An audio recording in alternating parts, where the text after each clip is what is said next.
Here we have an example of a quadratic function. We have the graph of a quadratic function is shown on the grid, which equation best represents the axis of symmetry. So we see here another vocabulary word, which is axis of symmetry.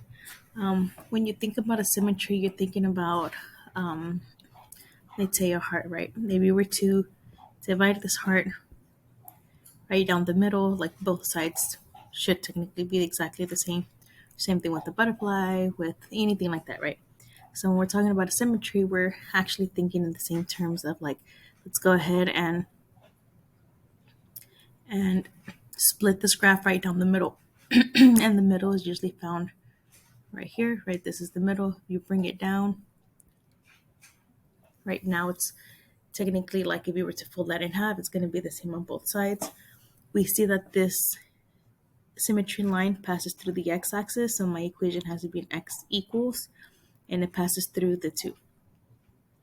So my equation for axis of symmetry is going to be x equals 2.